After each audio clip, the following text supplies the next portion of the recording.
우리가 믿음이라는 걸 한번 보십시다. 여기에 이제 계시록에 있는 모든 내용들은 이미 십자가에서 다 이루어진 일들이에요. 그렇죠? 그 관점에 눈을 뜨셔야 돼요, 여러분. 그게 아니고 앞으로 뭔가 일어날 거라고 생각하시면 이해 안 되는 게 너무 많아요. 예수님이 십자가 죽으시면서 마지막 하신 말씀을 기억하십시오. 다 이루었다는 거예요. 다 이루었다. 다 이루었다는 거 뭡니까? 또 뭔가를 해야 되는 게 아니고 십자가에서 예수님이 다 이루어 주신 일들이 뭐냐면 기록된 게 계시록이라는 거예요. 심지어는 지금 우리가 21장 재림 후에 일어날 일들, 새하늘과 새 땅, 오늘은 새 예루살렘을 보게 되지만 그런 일들도 사실 역사 속에서 이게 나중에 재림 후에 일어날 일이라고 하지만 십자가에서 다 이루어진 일이라고 우리가 믿는 거예요. 그래서 믿음이라는 거는 역사 속에서 십자가에서 비록 주님이 다 이루었지만 역사 속에서는 그걸 못 봐요. 왜? 영적으로 일어난 일들이 실제적으로 역사 속에 나타날 거기는 아직과 이미와 아직이라는 그 말의 의미가 포함이 된 거예요. 십자가에서 이미 다 이루어진 일이지만 우리의 역사 속에서 그것이 이루어질 때는 아직이에요. 그래서 마치 예수님이 재림하고 난 이후에 일어날 것처럼 보지만 역사 속에서는 그러나 이 일들마저도 예수님의 재림도 어디서 다 완성이 된 거 이미 십자가에서 이미 다 완성이 됐다는 것을 여러분이 꼭 염두에 둬야 돼요. 아시겠죠? 그 십자가가 얼마나 중요한지 몰라. 십자가가요, 우리에게는 예수님의 그 십자가가 가장 첫 번째 중요한 거야. 너무 소중한 거지. 계시록에서 십자가 놓치면 안 돼요. 자꾸 현상 따라가면 안 돼. 무슨 요즘 말하기 좋잖아. 막 전쟁도 나고 기후변화도 일어나고 막 그냥 지진도 많고 이러니까 그게 다 현상 따라가는 현상. 그렇지 않아요. 계시록에 일어난 모든 일들이 앞으로 나타나는 현상을 쫓아가는 것이 아니라 이미 십자가에서 이루어진 일들이 역사 속에서 하나하나 나타나게 되는 것이지 전혀 십자가와 무관하게 이런 일들이 전개되는 게 아니라는 사실을 기억하셔야 돼요. 그래서요, 성도들의 믿음이라는 게 뭐냐 하면 예수님께서 십자가에서 다 이루어진 이 일들이 역사 속에서 드디어 이루어진 것처럼 느껴질지라도 그게 실망하지 않고 낙심하지 않고 좌절하지 않고 불신하지 않고 뭘 믿는 거요? 오직 하나님이 우리에게 말씀하신 언약을 붙들고 가는 게 뭐냐면 믿음이에요. 그게 믿음이에요. 아시겠죠? 그걸 믿음이라고 그래. 아직 이루어지지 않아. 내 눈에 보이지 않고 들리지도 않아. 잡히는 것도 없어. 그런데 하나님의 말씀, 그 말씀을 믿고 가는 거예요. 그게 믿음이야. 그게. 근데 우리는 너무 약한 습성을 갖고 있어서 악하기도 하고 연약하기도 하는 습성이 하나 있는데 꼭 눈으로 봐야 돼. 꼭 기름을 들으려고 해. 만져봐야 돼.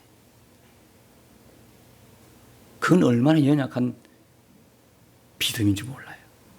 여러분, 내가 많은 억울함이 있고 눈물이 있고 많은 정말 손해를 입어도요, 하나님의 말씀 그걸 내 인생에 딱 중심으로 붙들고 가는 그 사람이 믿음의 사람이에요. 막 좌우로 흔들리지 않고. 하나님은 우리를 내버려 둔 법이 없어요. 하나님은 지금도 함께 계시고 과거에도 함께 계셨고 지금도 함께 계시고 앞으로도 영원히 함께 계시는 주님이세요. 이분이 우리와 함께 하기 때문에 오늘 우리는 어떤 실망과 낙심 가운데서도 넉넉히 세상을 이기고 승리할 수 있단 말이에요. 내가 뭘 해서가 아니에요. 내가 뭘 캐리어가 좋고 뭐 스펙이 좋고 내가 뭐 많은 것들을 가져서 내 스스로 내 인생의 길을 개척해 나가는 게 아니고 주님이 지금도 우리와 함께 계시기 때문에 내가 깊은 수렁에 빠졌을지라도 낙심하지 않는 거예요. 왜? 주님이 나와 함께 하기 때문에. 자녀의 문제가 있고 인생의 문제가 있고 사업의 문제, 가정의 문제, 인생에 문제 없는 사람이 누가 있어요? 그 문제 없는 인생은 다 무덤에 다 들어갔어. 다 갖고 있어요. 근데 그런 중에도 낙심하지 않는 거는 주님이 우리와 함께 계시기 때문인 거예요. 주님이 살아계시고 영원토록 우리를 지키시고 보호하시는 거예요. 오늘 21장 9절 이하에 보면 지난 시간에는 새하늘 새 땅을 말씀드렸고 새 예루살렘이잖아요. 새 예루살렘이 자꾸 보니까 이게 뭐 건물 같은 게 나와. 그죠? 뭐 성곽이었더니 문이었더니 기초석이었더니 막 성벽이 나오고 막 이게 보석도 각종 보석이 나와. 이걸 잘못 오해해가지고, 그죠? 이 땅에서 여러분들이 주님을 위하여 충성하고 주님을 위하여 드리고 헌신하고 봉사해서 하늘에 있는 자기 집에 이 보석을 바꾸십시오 라든지 더 좋은 걸로 바꾸기 위해서 이 땅에서 열심을 내야 합니다라는 설교에는 쏘으면 안 돼요. 그건 너무 모르는 거예요. 이 장면 자체를 이해를 못한 거예요. 이해를 못해요. 여러분들의 열심으로 인해서 여러분들의 노력, 여러분들이 하나님 헌신 봉사한다고 해서 그 나라에 보석이 바뀌어지는 게 아니에요. 보석의 의미를 몰라도 너무 모르는 거예요, 이게. 그래가지고 본의 아니게 그냥 경쟁이 붙는 거예요. 예? 하늘나라 가가지고 하늘나라의 거지가 되지 않도록 경쟁이 붙는 거예요. 아니, 지난 시간에도 말씀드렸잖아요. 이 땅에서도 집 한 채 가지려고 얼마나 여러분 애를 씁니까? 고생해가지고 겨우 하나 당첨, 예? 분양 하나 받아가지고. 얼마나 고생했어요? 근데 천국에 또 그래야 돼. 천국에 가서도 또 그래. 그럼 그게 무슨 천국이겠어요? 그게 무슨 천국에서, 거기서 무슨 생수의 강이 흐르겠어요? 고뇌가 계속되는 거. 연장이지 뭐. 이 땅에서의 삶이 연장되는 거지. 천국은 그런 곳이 아니에요. 하나님의 영토는요, 어떤 장소거나 어떤 뭡니까 특정 지역이거나 하늘이나 땅이나 아니에요. 성이나 이런 게 아니에요. 하나님의 영토는요, 하나님의 백성들이에요. 이스라엘, 영적 이스라엘, 하나님 택한 하나님의 백성들이 그의 거처예요. 하나님의 거처라고요. 응? 하나님의 장막이라고. 하나님의 영토라는 것은 우리가 자꾸 그러니까 이제 이걸 못 벗어내니까 하나님의 어떤 시각이 안 되니까 자꾸 우리 입장에서만 생각하니까 이걸 우리 입장에서 자꾸 계시록을 해석하려 하니 이상한 해석이 나오기 시작하는 거예요. 하나님의 영토는 영적 이스라엘, 하나님의 택한 하나님의 백성들, 하나님의 자녀들이에요. 그러니까 너희가 고린도전서 3장 16절을 보니까 너희가 하나님을 뭐라고 그래요? 성전이다 그러잖아요. 성전. 히에론이라고 하는 일반적 성전을 이야기하고, 그죠? 나우스라고 하는 지성소라고 하는 단어를 써요. 여러분, 지성소는 뭡니까? 조금 후에도 나오겠지만 지성소는 하나님의 계시는 곳이거든요. 우리가 하나님이 계시는 성전이에요. 하나님의 그 영역이 뭐냐? 하나님의 통치구역은, 통치하는 곳은 우리라고요. 우리 안에서 하나님이 거하시기 때문에, 충만히 거하시기 때문에 우리가 바로 하나님의 영토예요. 자꾸 이상하게 무슨 건물로 생각하는 거예요. 오늘 여기 새 예루살렘도 건물이 아니에요. 건물처럼 보일 뿐이지 건물이 아니에요. 건물이. 자, 미리 말씀드리는데요. 이 건물이라고 하니까 딱 한 구절이 여러분 기억을 하셔야 돼요. 어떤 구절이냐면 에베소서 2장 21절 22절에 보면 이런 말씀이 있어요. 그의 안에서 건물마다 서로 연결하여 주 안에서 뭐가 되어가고? 성전이 되어가고. 그 다음에 너희도 성령 안에서 하나님의 거하실 처소가 되기 위하여 예수 안에서 함께 지어져 가느니라.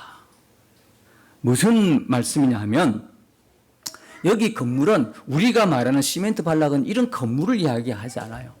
건물은 하나님의 백성들을 나타내기 위한 비유이지 우리가 생각하는 이런 형상의 건물이 아니다 이 말입니다. 근데 그렇게 지어져 가는 목적이 뭡니까? 그의 뭐가 되기 위해서? 성전이 되어가고 하나님의 거하실 처소가 되기 위해서 이렇게 말씀하시는 거예요. 그래서 하나님의 나라는 죽어서 꼭 가는 그 나라가 아니고 하나님의 나라는 어떻게 해요? 지금 이 땅에서부터 누려지는 나라예요. 아시겠어요? 우리가 생각하는 어떤 건물이 아니기 때문에 이도 영적인 거잖아요. 그죠? 이 영적인 이것이 여러분 무슨 건물에 국한되겠어요? 어떤 꼭 가야 되는 어떤 장소겠어요? 아니요. 하나님의 나라는요, 예수 그리스도를 영접한 자 안에 이미 이루어져 있어요. 왜냐하면 예수님이 하나님의 나라이니까요. 이걸 어떻게 여러분들이 세상의 어떤 논리로 이해를 하시겠어요? 이걸 어떻게 건물이라고 이야기하시겠어요? 이걸 어떻게 하나님의 통치라고 이야기할 수 있겠어요? 그러니까 여러분들이 이걸 먼저 제가 왜 말씀드리냐면 도무지 이걸 자꾸 건물로 이해하니까 이게 한 구절 한 구절 보면 모두 이 속에서는 뭐냐? 하나님의 백성들의 모습이 쫙 나오는 거예요, 이게. 그게 건물로 비유했을 뿐이에요. 자, 들어가 보십시다. 9절에 보면 이제 7 대접을 가지고 마지막 7 재앙을 담은 7 천사 중 하나가 나와서 내게 말하여 이건 뭐와 대조된다고 그랬죠? 17장 1절과 대조되는 거예요. 17장 1절에는 누굴 보여줘요? 음녀를 보여주죠. 음녀. 17장 1절에는 음녀를 보여주고 여기 21장 9절에는 뭘 보여주는 거예요 지금? 어린 양의 아내 신부를 보여주는 거예요. 극명하게 대조되고 있죠. 그런데 17장에서는 음녀가 있는 곳을 뭐라고 설명해요? 큰 성 바벨론으로 설명하고 있잖아요. 그런데 지금 21장 9절에 보면 어린 양의 아내 신부를 보여줘요. 사실은 신부가 누구냐면 하나님의 큰 성이거든요. 이게 성경이 이렇게 계시록은 이렇게 늘 대조를 시켜요. 구원받은 하나님의 백성들, 구원받지 못한 불신자들, 그죠? 그 다음에 뭡니까? 생명책에 기록된 자들, 생명책에 기록되지 않는 자들. 이렇게 비유를 구원받은 사람, 구원받지 못한 사람들. 오늘도 보면 적나라하게 나와 있잖아요. 계시록 전체가 이렇게 대조해 가면서 가고 있는 거예요. 이렇게 아시겠죠? 그러니까 신부를 보여주고 싶은 거야. 그래서 21장에서 중요한 거는 새하늘 새 땅도 아니고요, 새 예루살렘도 아니에요. 진짜 하나님의 마음 뭘까요? 신부를 보여주고 싶은 거야. 그리스도의 신부를 보여주고 싶은 거예요. 가장 중요한 포인트예요. 그걸 보여주고 싶어요. 그래서 내게 이리 오라 그러는 거예요. 내가 신부 곧 어린 양의 아내를 내게 보이리라 하고 보여주는데 그러면 우리가 생각하는 신부가 내려와야지. 드레스 입은 신부가 쫙 내려와야 되는 게 정상이 아니겠어요? 근데 10절에 보니까 뭐예요? 성령으로 나를 데리고 크고 높은 산으로 올라가서 하나님께로부터 하늘에서 내려오는 거룩한 성 예루살렘을 보여주는 거예요, 세상에. 우리 생각 같은 신부가 내려와야 되지. 안 그래요? 근데 예루살렘 성이 내려오는 거예요, 지금. 근데 그게 어디서 내려와? 하나님께로부터 하늘에서 내려온다 이 말이에요. 거룩한 성 예루살렘. 그러면 그 거룩한 성 예루살렘은 건물로서의 성이 아니라 누구라는 거예요? 그리스도의 아내, 어린 양의 아내, 그리스도의 신부라는 이야기거든요. 이렇게 말씀하고도 굳이 그걸 건물로 이해한다면 그게 더 각종 보석이 있다고 이야기하고 이 땅에서 여러분들이 하나님 앞에 많이 드리고 헌금하고 충성봉사하면 그 땅에 가서 좋은 보석집을 가진다. 이런 설교를 여러분들이 미혹한다면 좋겠어요. 이 땅에서 할 거는요, 이미 우리 안에 이루어진 성전 잘 가꾸는 거예요. 이미 우리 안에 우리가 성전인데 이걸 아는 것과 모르는 거는 너무너무 큰 차이에요, 이거는. 근데 이걸 이렇게 된 사람이 조건이 있어요. 근데 예수님을 반드시 영접한 사람이에요. 내가 주인이 아니야. 예수님이 나의 주인이야. 나는 죽고 예수로 사는 사람. 이 사람 안에 성전이 당연히 임하죠. 근데 근성으로 예수는 믿어. 말로는 믿어. 근데 여전히 자기가 주인이야. 조심하셔야 되는 거예요. 성령이 내 안에 있는지도 몰라. 근데 교회는 열심히 다녀. 종교로서는 기독교를 여러분들이 다닐 수는 있지만 생명으로서는 아직 예수님을 못 만난 거예요. 여러분들이 예수님을 만나셔야 돼요. 인격적으로 만나셔야 돼요. 그리고 그분을 진정 나의 주님과 왕으로 영접하셔서 성령으로 거듭나셔야 돼요. 성령이 내주하는 사람이 되어야 된다. 그래서 지금 거룩한 성 예루살렘을 신부라고 보여주고 있어요. 신부라고 보여준다. 근데 이 높은 산으로 나를 왜 데려갔어요? 왜 데려갔어요? 천국에, 지금 요한은요, 지금 자꾸 이걸 땅으로 내려온다고 생각하는 사람이 있어요. 빌보스 3장 20절 보면 우리의 시민권이 어디에 있다고 그랬어요? 하늘에 있다고 그랬어요. 갈라디아서 4장 26, 27절인가요? 위에 있는 예루살렘 그랬어요. 자유자니 그래요. 곧 어머니라 그래요. 뭔 소리냐? 위에 있다. 예루살렘이 위에 있다 그랬잖아요. 근데 자꾸 땅으로 내려온다고 이해를. 우리는 그렇게 하면 안 돼요. 자, 이것은 지금 요한이 4장부터 올라가서 어디에 올라가요? 하늘에서 보고 있는 환상 중에 하나예요. 그러니까 하늘에도 하늘에 하늘이 있고 하늘에 땅이 있는 거예요. 하나님으로부터 위에서 내려오고 있는 거예요, 지금. 요한이 그걸 보고 있는데요. 그래서 뭡니까? 요한이 지금 그걸 이렇게 보는데 높은 산으로 데려가는 거예요. 높은 산으로 왜? 천국에는 잘 안 보여요? 건물이 많아서? 빌딩이 많아가지고 잘 안 보일까요? 그러니까 높은 산으로 데려갈까요? 그런 이야기 아니죠. 왜 높은 산? 산이라는 건, 성경에서 산이라는 건요, 항상 하나님의 임재와 하나님의 계시라고 하는 의미를 담고 있어요. 비근한 예로 신명기 34장에 보면 모세가 느보산에서 뭘 쳐다보고 있어요? 자기는 건너가지 못하지만 하나님의 약속의 땅을 보고 있잖아요. 자기 못 건너가고 있잖아요, 지금. 근데 그걸 보고 있어요. 그래서 이 성경에서 나오는 산의 개념은 뭐냐면 임재와 하나님의 임재와 계시. 여기서 지금 보여주고 있는 거예요. 하나님이 요한에게 나타내 보여주고 있는데요. 사실 이것도요, 모든 그 계시록은 십자가나 계시록에 이런 모든 상황들은 뭘 근거로 한다 그랬죠? 구약의 사건을 근거로 해요. 그럼 이거는 구약에 있을까요, 없을까요? 있죠. 에스겔 40장에 보면 에스겔을 하나님께서 그 포로로, 바빌론의 포로로 잡혀온 에스겔을 다시 이스라엘 땅으로 데려갑니다. 그래서 그를 높은 산에 세웁니다. 뭘 보여주시기 위해서요? 새 예루살렘의 비전을 보여주시기 위해서요. 왜? 하나님께서 오죽했으면 이스라엘 백성들을 포로로 잡아갔겠어요. 아니, 하나님을 경배하고 하나님을 섬기는 성전 안에서 우상 숭배를 하는 거예요. 이스라엘 백성들은 꿈에도 생각 못해서 상상도 못해요. 왜? 예루살렘 성과 성전이 불타고 무너질 것은 꿈에도 생각 못해. 왜? 그들은 건물 자체를 신성시해 버리잖아요. 건물 자체가 아주 신성시 됐거든요. 건물. 예?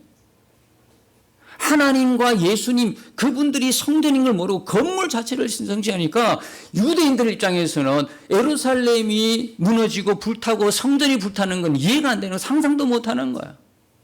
그러다 보니까 그들이 뭘 의심하게 되냐면 그들을 구원할 거라고 하는 하나님의 언약 자체를 의심하는 거예요, 이게. 아시겠죠? 언약 자체를 의심해요. 제가 처음에 그랬잖아요. 우리 눈앞에 보이지 않고 들리지 않고 잡히지 않아도 뭘 믿고 가는 게 믿음이다? 하나님의 언약의 말씀 믿고 가는 게 믿음이다라고 했잖아요. 이스라엘 백성들은 그게 안 돼 있는 거예요. 그러니 하나님께서 에스겔을 통해서 보내는 거예요. 예언케 하는 거예요. 아니다라는 거예요. 성전이 불타고 무너질지라도 너희가 포로로 잡혀가시도록 반드시 새 예루살렘의 비전을 완성할 거라는 것을 이스라엘 백성들이 선포하는데 그 장면이 지금 21장에서 완성되는 걸 우리가 보고 있잖아요. 그 맥락을 갖고 있어요.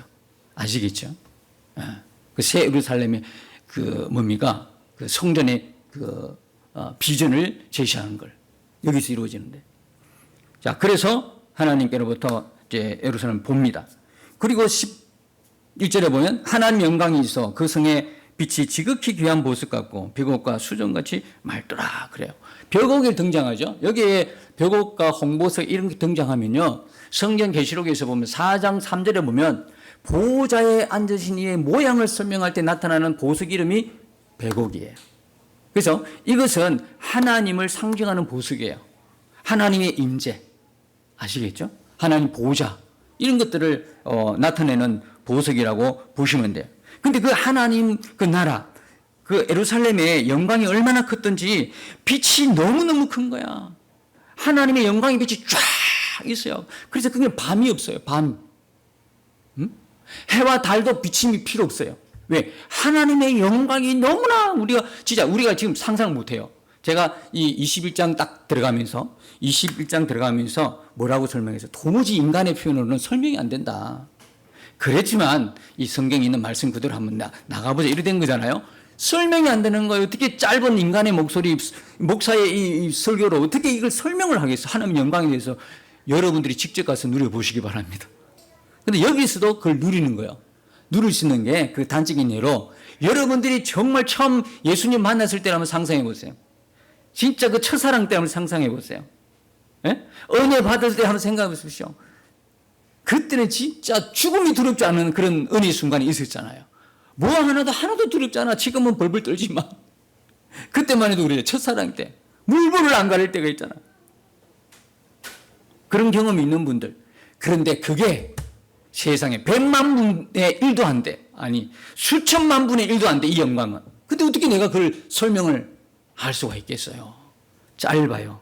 나의 입술이 너무 짧아가지고. 그러나 한번 해보십시다. 말씀 그대로니까. 근데 이 하나님의 영광이 전체를 덮고 있어요. 새 예루살렘에는. 그 영광을 뭐로 표현하냐면 보석으로 설명하는 거야. 그렇죠? 11절에 보니까 지극히 귀한 보석 같고 그랬잖아요. 하나님의 영광이 막 보석으로 설명되는 거예요, 이게. 그 다음에 또 하나는 하나님이 누구를요? 예루살렘 성에 들어있는 그 성에 들어있는 하나님의 백성들을 뭐처럼 여기는 거야? 보석처럼 여기는 거예요.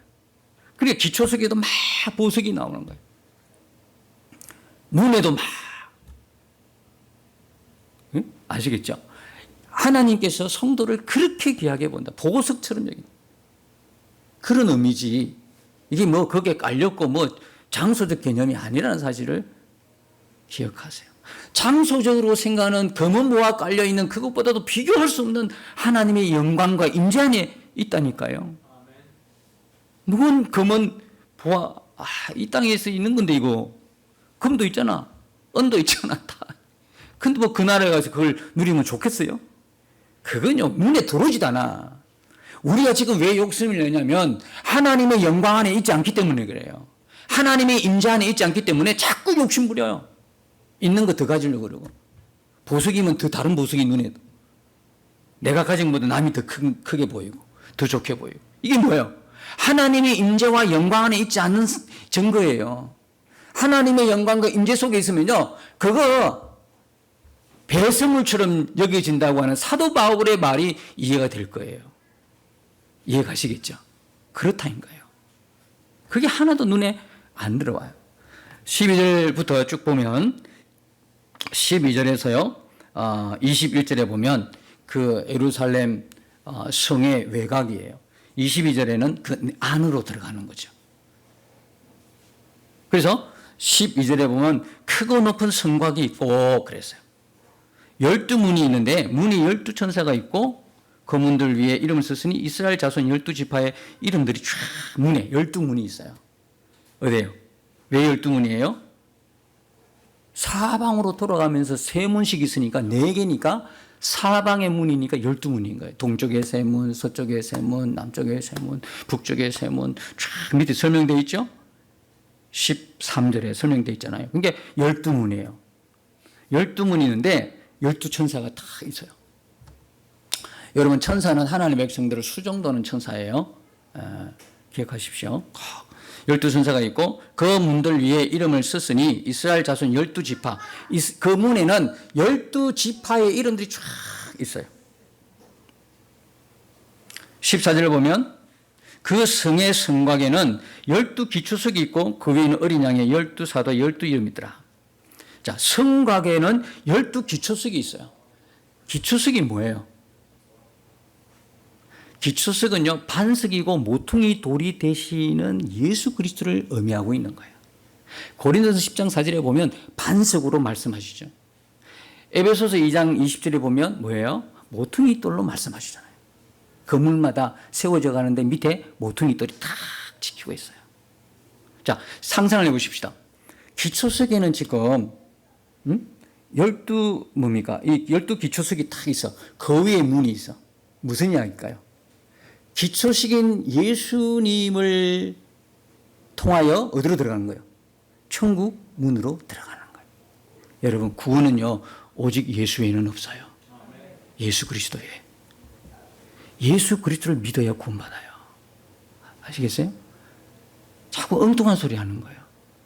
야, 구원도 여러 길이 있다. 속지 마세요. 유혹하지 마세요. 미혹당하지 마세요. 누가 뭐라 그래도요, 예수 외에는 우리에게 구원자가 없어요. 이 땅에 누구도 우리를 구원할 사람 없어요. 이 땅의 모든 사람은 같은 죄인이야. 용서받아야 할 죄인이고 구원받아야 할 죄인일 뿐이야. 그 누구도 단 한 사람도 예외가 없다니까. 그래서 로마서 3장 20절에 모든 사람이 하나님의 영광을 그죠? 이루지 못했다. 모든 사람이 죄인이기 때문에. 그래서 여러분, 사람이 우리를 구원 못하고요. 사람이 우리의 구원자가 아니라고요. 그런데 이렇게 이야기해도 사람 말하고 넘어가는 거예요. 이단 앞에 퍽 빠지고. 여러분, 아무것도 아닌 거죠. 미혹의 영이 이렇게 겁나는 거야. 한번 미혹당하면 누구 말도 안 들어. 가족 말도 안 들어. 누구 말도 안 들어. 우리 주변에 이단들 다 그러잖아요. 신천지도 그렇고, 하나님의 교회도 그렇고, 모든 사람들이 한번 미혹을 당하니까 누구 말도 안 들어. 진리의 말씀이 이렇게 있는데도 들으려고 생각도 안 해. 자기들 교리, 자기들의 교주, 그게 절대적이야. 그렇게 이야기해도 어쩔 수 없지. 정 그렇다면 우리의 구원자는요, 12기초석의 예수 그리스도를 통해서 천국문으로 들어가게 되는 거예요. 그래서 여기는 12사도가 있어요. 근데 여러분, 여기 이상하지 않습니까? 여기 문에는 12지파, 기초석에는 12사도, 구약, 신약. 근데 들어가려고 그러면 12개만 있으면 안 되잖아요. 안 그래요? 문이 24개가 돼야 되지. 안 그래요? 12개만 있어, 지금. 근데 기초석에 있는 이들은 어떻게 하라고? 24개의 문이 돼야 된단 말이에요. 근데 12문이야. 이게 무슨 이야기예요? 천국문에 들어가는 12문은 왜 12문이냐면 이 10이라는 숫자는 성도의 수를 하나님 백성의 수를 10이라고 그래. 여기 나오는 숫자 있죠. 이 건물에 요 밑에 나오면 또 뭐냐면 갈대자로 그 성을 청량했더니 12,000 스타디온 나오고, 그 다음에 144 규빗 성곽을 청량했더니, 그죠? 이런 숫자가 나오는데요. 이 숫자는 실제로 자로 재가지고 그 건물의 수를 말하는 게 아니에요. 산수적인 수를 이야기하는 거예요. 이 영적인 수로 누굴 나타내냐면 구원받은 하나님 백성의 수를 나타내는 거예요. 세상에. 이걸 가지고 자로 재? 의미 없다니까? 아무런 의미 없다니까? 정확하게 144 규빗. 아니라니까. 그거 이야기하는 게 아니라니까. 너무 웃기잖아요. 그죠?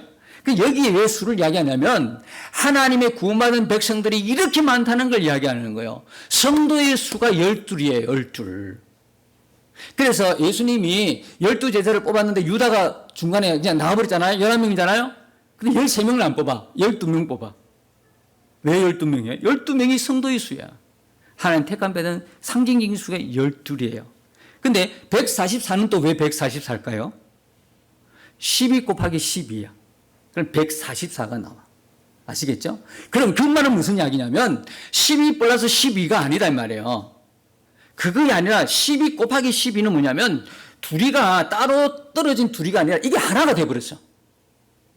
지금 우리는 이 땅에 살면서 아무리 예수 안에 예수 믿는 사람들이 모여도 형제라 자매라 부르면서도 뭔가 조금 느낌이 안 오죠. 남인데. 그죠? 피가 한 통한 남인데라고 생각하잖아. 그죠? 근데 우리가 알고 보면 영적으로 보면 예수의 피로 한 형제 되고 한 자매가 됐단 말이에요. 근데 이 땅에서는 그걸 온전히 누리지 못해. 왜? 육신을 입고 있기 때문에 정말 하나님 나라를 누리고 싶은데 항상 걸림이 뭡니까? 우리가 육신으로 살기 때문에 이게 걸린 거야, 이게. 온전하게 하늘나라에서 누리고 있는 그 백성들의 누림이 아니라 반 정도라고 할까요? 그렇게 표현하면 여러분 이해가 빨리 가겠어요? 온전히 누리지 못해. 우리가 육신을 입고 있기 때문에. 그러나 우리가 온전히 누려지는 건 예루살렘에 가면 구약 백성 지금 계시록의 이 백성들은 완전히 온전하게 누릴 수 있어요. 그 속에서 예수 그리스도의 피로 완전히 하나가 된 사람들, 완전히 사랑으로 하나가 된 사람들. 아시겠죠? 근데 이 땅에서는 아직 이게 안 돼, 이게. 반 정도만. 교회 안에 들어오니까 한 형제요, 한 자매요 이러지. 정말 내 목숨처럼 여겨지느냐? 그게 자신이 없는 거야. 그런데 지금 예루살렘의 144규빗은 12 곱하기 12야. 이들이 하나가 된 거예요. 완전히 그리스도 예수의 피로. 완전히 하나가 되었어요.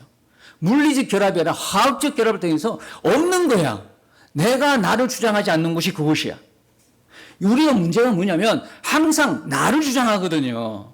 한 형제, 한 자매가 됐다 그래도 중심은 항상 나야. 그러니까 이게 되나? 이게 섞이나? 이게 안 섞이지. 근데 천국은 이게 완전히 섞여 있는 곳이에요.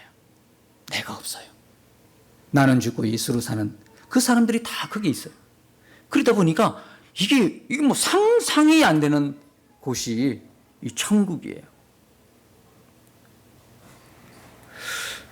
그래서 이들이 지금 있는데 12, 그 다음에 여기 보면 스타디온은 오늘 이 스타디온은 뭐냐? 스타디움이에요. 경기장 192m. 스타디움은 경기장 192m. 여기 스타디온은 185. 그러니까 여기 12,000은 뭐냐면 12 곱하기 1000이에요.